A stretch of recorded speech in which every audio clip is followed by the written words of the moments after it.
លោកអ្នកនាងកញ្ញាបងប្អូនរួមជាតិនិងប្រិមិត្តស្ដាប់ជាទីមេត្រីនៅពេលនេះសូមអញ្ជើញលោកអ្នកនាងកញ្ញាស្ដាប់បទអត្ថាធិប្បាយក្រោមចំណងជើងថាបើថៃចង់បានទ្វេភាគីហេតុអ្វីលុប MOU ទ្វេភាគីតើការសម្រេចនេះកំពុងនាំបញ្ហាដែនទឹកកម្ពុជាថៃទៅអន្តរជាតិតូបនីយកម្មមែនដែរឬទេនៅពេលដែលប្រមុខរដ្ឋស្ដីទីកម្ពុជាសម្ដេចអគ្គមហាសេនាបតីតេជោហ៊ុនសែនបានលើកសំណួរដ៏សំខាន់មួយថាតើការខិតខំរបស់ថៃក្នុងការលុបអនុស្សរណៈ MOU 2001គឺជាបំណងចង់ធ្វើអន្តរជាតិតូបនីយកម្មលើតំបន់ព្រំដែនសមុទ្រត្រួតស៊ីគ្នាជាមួយកម្ពុជាមែនឬទេសំណួរនេះមិនត្រឹមតែជាការសង្ស័យនយោបាយទេប៉ុន្តែជាការបើកចំហដល់ការវិភាគយុទ្ធសាស្ត្រដ៏ជ្រៅលើទិសដៅនៃទំនាក់ទំនងកម្ពុជាថៃការអភិវឌ្ឍថ្មីជាពិសេសការសម្រេចរបស់ភាគីថៃក្នុងការដកខ្លួនចេញពីអនុស្សរណៈនេះបានបង្ហាញពីភាពផ្ទុយមួយយ៉ាងច្បាស់ខណៈដែលថៃអះអាងថាចង់រកដំណោះស្រាយតាមទ្វេភាគីការលុបក្របខ័ណ្ឌទ្វេភាគីសំខាន់បំផុតមួយវិញបង្ហាញពីការប្រែប្រួលយុទ្ធសាស្ត្រដែលគេមិនអាចមើលរំលងបានឡើយភាពផ្ទុយនៃយុទ្ធសាស្ត្រអនុស្សរណៈ MOU 2001 ឬ MOU 44មិនមែនជាសន្ធិសញ្ញាបែងចែកធនធានឬកំណត់ព្រំដែនសមុទ្រចុងក្រោយនោះទេប៉ុន្តែជាក្របខ័ណ្ឌទ្វេភាគីសម្រាប់ការចរចាការគ្រប់គ្រងភាពមិនច្បាស់និងការស្វែងរករូបមន្តសហប្រតិបត្តិការរួមក្នុងតំបន់ដែនសមុទ្រដែលកម្ពុជានិងថៃមានតំបន់ត្រួតស៊ីគ្នា MOU 2021ដែលបានចុះហត្ថលេខានៅថ្ងៃទី18ខែមិថុនាឆ្នាំ2001បានបង្កើតយន្តការបច្ចេកទេសរួមសម្រាប់ការពិភាក្សានិងសិក្សាពីលទ្ធភាពអភិវឌ្ឍធនធានក្នុងតំបន់ដែនសមុទ្រត្រួតស៊ីគ្នានោះទោះបីយន្តការនេះមិនមែនជាការកំណត់ព្រំដែនសមុទ្រដោយផ្ទាល់ក៏ដោយវាជាវិធីសាស្ត្របណ្ដោះអាសន្នដ៏សំខាន់មួយដែលអាចឲ្យប្រទេសទាំងពីររក្សាការចរចាគ្រប់គ្រងភាពតានតឹងនិងស្វែងរកផលប្រយោជន៍រួមខណៈព្រំដែនសមុទ្រនៅមិនទាន់ត្រូវបានកំណត់ជាចុងក្រោយក្នុងន័យនេះ MOU 2001មានតម្លៃលើសពីឯកសារបច្ចេកទេសវាជាសញ្ញានៃសុឆន្ទៈនយោបាយ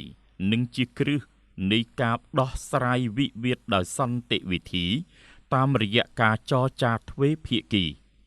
ដូច្នេះការលុប MOU នេះដោយឯកតោភាគី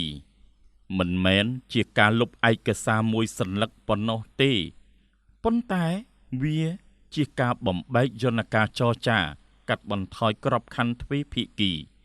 និងបង្កភាពមិនច្បាស់លាស់សារជាថ្មីលើតំបន់ដែនទឹកដែលមានភាពរសើបខ្ពស់នេះហើយជាចំណុចផ្ទុយធំបំផុតប្រសិនបើភាគីថៃអះអាងថាចង់បានដំណោះស្រាយតាមទ្វេភាគីហេតុអ្វីត្រូវលុបក្របខ័ណ្ឌទ្វេភាគីដែលមានស្រាប់សំណួរនេះនាំទៅកាន់បញ្ហាយុទ្ធសាស្ត្រដ៏សំខាន់មួយថាតើការលុប MOU 2001នឹងបើកផ្លូវទៅរកដំណោះស្រាយថ្មីឬវានឹងធ្វើឲ្យជម្លោះដែនសមុទ្ររវាងកម្ពុជានិងថៃកាន់តែស្មុគស្មាញនិងអាចរុញបញ្ហានេះឲ្យឆ្ពោះទៅរកវេទិកាអន្តរជាតិសំឡេងពីខាងក្នុងប្រទេសថៃការវិភាគរបស់បណ្ឌិតថៃម្នាក់ឈ្មោះសូរឆាតបំរុងសុខអ្នកជំនាញផ្នែកទំនាក់ទំនងអន្តរជាតិ និងសន្តិសុខថៃក្រោមចំណងជើងថាសូមឲ្យយើងសប្បាយចិត្តលុបចោល MOU 44ដែលចុះផ្សាយលើសារព័ត៌មាន Matichon Weekly នៅថ្ងៃទី30 ខែមេសា ឆ្នាំ2026បានបង្ហាញមុំមើលមួយពីខាងក្នុងប្រទេសថៃដែលមានន័យយ៉ាងសំខាន់សម្រាប់ការវិភាគជម្លោះនេះមតិរបស់បណ្ឌិតនោះបង្ហាញថាការលុប MOU មិនមែនជាដំណោះស្រាយទេប៉ុន្តែអាចក្លាយជាកត្តាបង្កបញ្ហាថ្មីនិងបង្កភាពមិនច្បាស់លាស់ជាបន្ថែមបណ្ឌិតរូបនេះបានរំលឹកថាការប៉ុនប៉ងលុបអនុស្សរណៈនេះមិនមែនជារឿងថ្មីទេកាលពីអតីតកាលការប៉ុនប៉ងនេះក៏មិនអាចអនុវត្តបានព្រោះជាប់ពាក់ព័ន្ធនឹងកាតព្វកិច្ចក្រមច្បាប់អន្តរជាតិនេះបង្ហាញថាការសម្រេចលុប MOU មិនមែនជាបញ្ហាបច្ចេកទេសសាមញ្ញទេប៉ុន្តែជាបញ្ហាច្បាប់និងនយោបាយដែលត្រូវបានពិចារណាយ៉ាងតឹងរ៉ឹងលើសពីនេះលោកបានសង្កត់ធ្ងន់ថាការលុប MOU អាចត្រូវបានបកស្រាយថាជាជំហានមួយដើម្បីគ្រាន់បំពេញតម្រូវការនយោបាយក្នុងស្រុកជាពិសេសពីក្រុមដែលមានទស្សនៈជាតិនិយមខ្លាំងប៉ុន្តែការផ្គាប់ចិត្តនយោបាយបែបនេះមិនប្រកាសថានឹងនាំមកនៅលទ្ធផលវិជ្ជមានសម្រាប់សង្គមថៃទេហើយអាចបង្កផលប៉ះពាល់លើផលប្រយោជន៍យូរអង្វែងវិញផងដែរក្នុងទិសច្បាប់អ្នកជំនាញបានបញ្ជាក់ថាការលុបអនុស្សរណៈបែបនេះត្រូវអនុវត្តតាមបទបញ្ញត្តិក្រោមអនុសញ្ញាទីក្រុងវីយ៉ែនស្ដីពីច្បាប់សន្ធិសញ្ញា Vienna Convention on the Law of Treaties ឆ្នាំ1965ដែលកំណត់នីតិវិធីច្បាស់លាស់សម្រាប់ការបញ្ចប់កិច្ចព្រមព្រៀងអន្តរជាតិដូច្នេះការប្រកាសលុបចោលឯកតោភាគីដោយគ្មានមូលហេតុច្បាប់ត្រឹមត្រូវនិងគ្មាននីតិវិធីគ្រប់គ្រាន់អាចនាំឲ្យមានការបកស្រាយថាជាការរំលោភកាតព្វកិច្ចអន្តរជាតិបណ្ឌិតសុរឆាតបំរុងសុខបានសរសេរយ៉ាងច្បាស់ថាការលុប MOU មិនអាចធ្វើបានត្រឹមតែការប្រកាសនយោបាយនោះទេប៉ុន្តែត្រូវអនុវត្តតាមនីតិវិធីច្បាប់អន្តរជាតិយ៉ាងតឹងរ៉ឹងមតិនេះបង្ហាញថាមានការយល់ឃើញខុសគ្នានៅក្នុងប្រព័ន្ធនយោបាយថៃផ្ទាល់ពីរបៀបដោះស្រាយបញ្ហានេះបន្ថែមពីនេះបណ្ឌិតរូបនោះក៏បានលើកឡើងពីការផ្លាស់ប្ដូរជំហររបស់មន្ត្រីជាន់ខ្ពស់ខ្លះៗក្នុងថៃដូចជាលោកស៊ីហាសៈភួងគិតកែវដែលមុននេះធ្លាប់គាំទ្រការរក្សាទុក MOU ប៉ុន្តែបច្ចុប្បន្នបែរជាគាំទ្រការលុបនោះទៅវិញក្នុងការផ្លាស់ប្ដូរនេះបង្កសំណួរថាតើជំហរនយោបាយកំពុងត្រូវបានជំរុញដោយមូលហេតុអ្វីច្បាប់ឬសម្ពាធនយោបាយក្នុងស្រុកនៅចុងក្រោយបណ្ឌិតរូបនេះបានព្រមានថាការលុប MOU 44អាចប៉ះពាល់ដល់ផលប្រយោជន៍ជាតិរបស់ថៃខ្លួនឯងព្រោះវាមានន័យដូចជាការបោះបង់ក្របខ័ណ្ឌច្បាប់និងយន្តការដែលអាចធានាការចូលរួមនិងការពារផលប្រយោជន៍ក្នុងតំបន់ដែនសមុទ្រដែលមានសារៈសំខាន់ប្រការនេះបង្ហាញយ៉ាងច្បាស់ថាសំឡេងវិភាគខាងក្នុងប្រទេសថៃមិនមែនជាការគាំទ្រការលុប MOU ទេប៉ុន្តែជាការព្រមានថាជំហាននេះអាចនាំឲ្យបាត់បង់យន្តការចរចានិងបង្កហានិភ័យយុទ្ធសាស្ត្រដែលធ្ងន់ធ្ងរជាងមុនជំហរផ្លូវការរបស់កម្ពុជាក្នុងកិច្ចសម្ភាសជាមួយអ្នកសារព័ត៌មានឧបនាយករដ្ឋមន្ត្រីប្រាក់សុខុនដែលជារដ្ឋមន្ត្រីការបរទេសបានបញ្ជាក់យ៉ាងច្បាស់ពីជំហររឹងមាំរបស់កម្ពុជាក្នុងការបន្តគោរព និងអនុវត្តអនុស្សរណៈ MOU 2001ទាំងខ្លឹមសារនិងស្មារតីឯកឧត្តមបានបញ្ជាក់ថាការដកខ្លួនរបស់ភាគីថៃចេញពីអនុស្សរណៈនេះមានន័យស្មើនឹងការបោះបង់យន្តការទ្វេភាគីសម្រាប់ដោះស្រាយវិវាទដែលប្រទេសទាំងពីរបានប្រើប្រាស់អស់រយៈពេល25ឆ្នាំកន្លងមកនេះក្នុងន័យនេះ MOU 2001មិនត្រឹមតែជាឯកសារបច្ចេកទេសប៉ុណ្ណោះទេប៉ុន្តែជាគ្រឹះនយោបាយដ៏សំខាន់មួយដែលបង្ហាញពីសុឆន្ទៈនិងការយល់ព្រមរួមក្នុងការស្វែងរកផលប្រយោជន៍តាមផ្លូវសន្តិវិធីនិងផ្អែកលើច្បាប់អន្តរជាតិឯកឧត្តមបានបង្ហាញការសោកស្ដាយយ៉ាងច្បាស់ថាអនុស្សរណៈនេះមានអត្ថន័យធំធេងសម្រាប់ទំនាក់ទំនងរវាងប្រទេសទាំងពីរព្រោះវាជាគន្លឹះសម្រាប់ការសហប្រតិបត្តិការរួមនិងការគ្រប់គ្រងតំបន់ត្រួតស៊ីគ្នាដោយជៀសវាងភាពតានតឹងនិងជម្លោះការបាត់បង់ក្របខ័ណ្ឌនេះមិនត្រឹមតែប៉ះពាល់ដល់វិធានការបច្ចេកទេសនោះទេ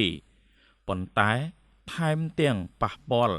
ដល់កម្រិតទំនុកចិត្តនយោបាយរវាងភាគីទាំងពីរផងដែរជាមួយគ្នានេះឯកឧត្តមប្រាក់សុខុន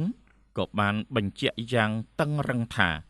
កម្ពុជានឹងបន្តរក្សាជំហររបស់ខ្លួនក្នុងការពារសិទ្ធិអធិបតេយ្យភាព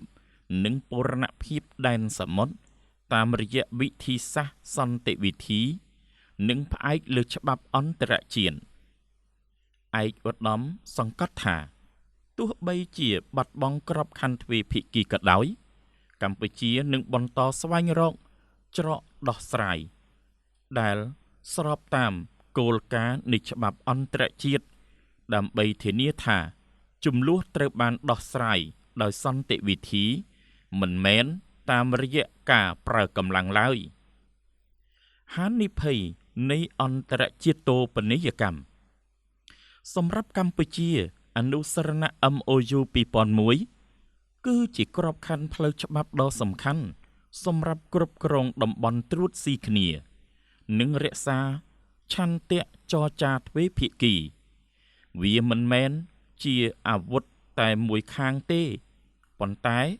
ជាយន្តការដែលភ្ជាប់ភាគីទាំងពីរឲ្យដោះស្រាយវិវាទតាមផ្លូវសន្តិវិធីនិងផ្អែកលើច្បាប់អន្តរជាតិក្នុងន័យនេះវាដើរតួនាទីជាគ្រឹះនៃទំនាក់ទំនងរវាងគ្នា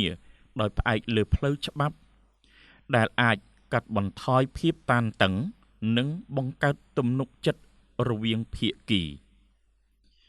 ទោះជាយ៉ាងណាការយល់ឃើញក្នុងរង្វង់អ្នកនយោបាយមួយចំនួននៅថៃបានមើល MOU នេះថាជាការកំណត់កម្រិតនៃជម្រើសយុទ្ធសាស្ត្រទស្សនៈបែបនេះបង្កើតការបកស្រាយថាការលុប MOU អាចជាជំហានមួយដើម្បីបើកចំហសម្រាប់ការចរចាថ្មីឬបង្កើនអានុភាពលើតុចរចាទោះជាយ៉ាងណាក្តីនៅក្រោមទស្សនៈច្បាប់អន្តរជាតិការបំបែកក្របខ័ណ្ឌដែលមានស្រាប់មិនមានន័យថាបង្កើនអំណាចទេប៉ុន្តែជាការបង្កើតភាពមិនច្បាស់និងបន្ថែមហានិភ័យលើការគ្រប់គ្រងជម្លោះអ្នកវិភាគជាច្រើនបានបញ្ជាក់ថាការលុប MOU 2001នឹងបណ្ដាលឲ្យបាត់បង់យន្តការចរចាទ្វេភាគីដែលធ្លាប់ជាគន្លឹះសម្រាប់ការគ្រប់គ្រងវិវាទក្នុងរយៈពេលយូរនៅពេលដែលយន្តការនេះត្រូវបានបំបែកភាគីទាំងពីរនឹងប្រឈមមុខនឹងស្ថានភាពគ្មានវេទិកាចរចាដោយផ្ទាល់ឡើយក្នុងបរិបទបែបនេះជម្លោះអាចត្រូវបានរុញឲ្យផ្លាស់ទីទៅកាន់យន្តការអន្តរជាតិដូចជាអនុសញ្ញាអង្គការសហប្រជាជាតិស្តីពីច្បាប់សមុទ្រ UNCLOS ឬវេទិកាដោះស្រាយវិវាទផ្សេងដែលមានលក្ខណៈអន្តរជាតិដូច្នេះបញ្ហាសំខាន់មិនមែនស្ថិតនៅលើថាតើមានចេតនាអន្តរជាតិតូបនីយកម្មឬមិនមានទេប៉ុន្តែស្ថិតនៅលើលទ្ធផលនៃសកម្មភាពយុទ្ធសាស្ត្រពេលដែលក្របខ័ណ្ឌទ្វេភាគីត្រូវបានលុបបំបាត់នោះការគ្រប់គ្រងចំនួនតាមផ្លូវក្នុងតំបន់នឹងខ្សោយហើយបញ្ហានឹងមានទិសដៅឆ្ពោះទៅរកវេទិកាអន្តរជាតិដោយស្វ័យប្រវត្តិក្នុងន័យនេះអន្តរជាតិតូបនីយកម្មមិនចាំបាច់ជាចេតនាដោយផ្ទាល់ទេប៉ុន្តែអាចកើតឡើងជាលទ្ធផលនៃការបំបែកក្របខ័ណ្ឌទ្វេភាគីដែលមានស្រាប់សំណួរដ៏មានអត្ថន័យជ្រាលជ្រៅសំណួរដែលប្រមុខរដ្ឋស្ដីទីសម្ដេចអគ្គមហាសេនាបតីតេជោហ៊ុនសែនបានលើកឡើងថាតើការខិតខំរបស់ថៃក្នុងការលុបអនុស្សរណៈគឺជាបំណងចង់ធ្វើអន្តរជាតិតូបនីយកម្មលើតំបន់ដែនសមុទ្រត្រួតស៊ីគ្នាជាមួយកម្ពុជាមែនឬទេសំណួរនេះមិនមែនជាសំណួរធម្មតានយោបាយទេប៉ុន្តែជាសំណួរយុទ្ធសាស្ត្រដែលមានអត្ថន័យថាតើការលុបក្របខ័ណ្ឌទ្វេភាគីគឺជាជំហានមួយក្នុងការបំបែកការគ្រប់គ្រងវិវាទក្នុងតំបន់ដើម្បីបើកផ្លូវទៅកាន់វេទិកាអន្តរជាតិឬយ៉ាងណាក្នុងបរិបទច្បាប់អន្តរជាតិការដោះស្រាយវិវាទដែនសមុទ្រមានពីរទិសដៅសំខាន់គឺទ្វេភាគីដែលផ្អែកលើការចរចាដោយផ្ទាល់និងក្របខ័ណ្ឌអន្តរជាតិដែលផ្អែកលើយន្តការដូចជាអនុសញ្ញាអង្គការសហប្រជាជាតិស្ដីពីច្បាប់សមុទ្រ UNCLOS ជាដើម MOU 2001មានតួនាទីជាខ្សែភ្ជាប់សំខាន់ក្នុងការរក្សាបញ្ហានេះឲ្យស្ថិតនៅក្នុងក្របខ័ណ្ឌទ្វេភាគីដូច្នេះការលុប MOU បានបង្កើតសំណួរថាតើភាគីដែលលុបកំពុងបំបែកគន្លឹះនេះដោយចេតនាឬក៏កំពុងបង្កើតលទ្ធផលមួយដែលមិនអាចគ្រប់គ្រងបានដោយខ្លួនឯងក្នុងន័យថាបើលុប MOU វាបាត់យន្តការចរចាទ្វេភាគីបើបាត់យន្តការទ្វេភាគីវាបង្កើននៅភាពមិនច្បាស់លាស់មួយនិងភាពតានតឹងហើយបើមានភាពមិនច្បាស់លាស់ហើយនឹងបង្ខំឲ្យស្វែងរកដំណោះស្រាយក្រៅប្រព័ន្ធទ្វេភាគីវិញមានន័យថាលទ្ធផលចុងក្រោយបញ្ហាត្រូវបានរុញទៅកាន់វេទិកាអន្តរជាតិដូច្នេះអត្ថន័យជ្រៅនៃសំណួររបស់សម្ដេចតេជោនេះគឺតើការបំផ្លាញទ្វេភាគីគឺជាយុទ្ធសាស្ត្រដើម្បីរកអត្ថប្រយោជន៍ថ្មីឬកំពុងបង្កើតហានិភ័យដែលអាចនាំឲ្យបាត់បង់ការគ្រប់គ្រងលើលទ្ធផលនៃជម្លោះតើថៃកំពុងបំផ្លាញទ្វេភាគីដើម្បីបើកទ្វារទៅរកអន្តរជាតិមែនទេសេចក្តីសន្និដ្ឋានការលុបអនុស្សរណៈ MOU 2001ដោយឯកតោភាគីមិនមែនជាការបញ្ចប់ជម្លោះទេប៉ុន្តែជាការបើកដំណាក់កាលថ្មីដែលមានភាពមិនច្បាស់លាស់ខ្ពស់ជាងមុនវាបំបែកក្របខ័ណ្ឌទ្វេភាគីដែលធ្លាប់ជាគន្លឹះសម្រាប់ការចរចានិងការគ្រប់គ្រងវិវាទហើយជំនួសវិញដោយស្ថានភាពដែលគ្មានយន្តការបញ្ជូនជម្លោះដោយផ្ទាល់ឡើយជំហររបស់កម្ពុជាតាមរយៈការបញ្ជាក់របស់ឧបនាយករដ្ឋមន្ត្រីប្រាក់សុខុនបានបង្ហាញយ៉ាងច្បាស់ពីការបដិញ្ញាចិត្តក្នុងការគោរពច្បាប់អន្តរជាតិនិងការស្វែងរកដំណោះស្រាយដោយសន្តិវិធីផ្ទុយទៅវិញការសម្រេចរបស់ភាគីថៃបានបង្កសំណួរថាតើការបំផ្លាញក្របខ័ណ្ឌទ្វេភាគីនេះគឺជាជំហានដើម្បីបង្កើនអានុភាពលើតុចរចាឬកំពុងបង្កើតហានិភ័យយុទ្ធសាស្ត្រ ដែលលំបាកគ្រប់គ្រងម្យ៉ាងទៀតសំណួរដែលសម្ដេចតេជោសែនបានលើកឡើងមកនេះមិនមែនសួរតែអំពីចេតនាយោធាទេប៉ុន្តែសួរអំពីទិសដៅនៃចំនួនទាំងមូលពីព្រោះនៅពេលដែលក្របខ័ណ្ឌទ្វេភាគីត្រូវបានបំបែកហើយបញ្ហានឹងមាននិន្នាការប្រែពីការចរចាដោយផ្ទាល់ទៅកាន់យន្តការអន្តរជាតិដូចជាអនុសញ្ញាអង្គការសហប្រជាជាតិស្តីពីច្បាប់សមុទ្រ UNCLOS ជាដើមនៅចុងក្រោយនេះបញ្ហាសំខាន់មិនមែនស្ថិតនៅលើថាតើនរណាត្រឹមត្រូវឬខុសនោះទេប៉ុន្តែស្ថិតនៅលើថាតើវិធីសាស្ត្រណាដែលអាចធានាបាននូវសន្តិភាពនិងស្ថិរភាពយូរអង្វែងការបំផ្លាញក្របខ័ណ្ឌចរចាមិនមែនជាផ្លូវឆ្ពោះទៅរកដំណោះស្រាយទេប៉ុន្តែអាចជាកត្តាដែលធ្វើឲ្យចំនួនកាន់តែស្មុគស្មាញនិងពិបាកគ្រប់គ្រងដូច្នេះសំណួរចុងក្រោយដែលត្រូវសួរក្នុងបញ្ហានេះគឺតើការបោះបង់ទ្វេភាគីនឹងនាំទៅរកសន្តិភាពទេឬវាបើកទ្វារទៅកាន់ភាពមិនច្បាស់លាស់និងហានិភ័យកាន់តែធំជាងមុនលោកអ្នកនាងកញ្ញាបទអត្ថាធិប្បាយក្រោមចំណងជើងថា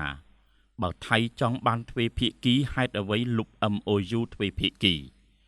តើការសម្រេចនេះកំពុងនាំបញ្ហាដែនទឹកកម្ពុជាថៃ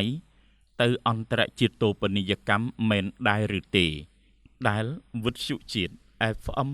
90.5 MHz អត្ថាធិប្បាយជូនលោកអ្នកនាងកញ្ញាស្ដាប់នៅពេលនេះចប់តែប៉ុណ្ណេះ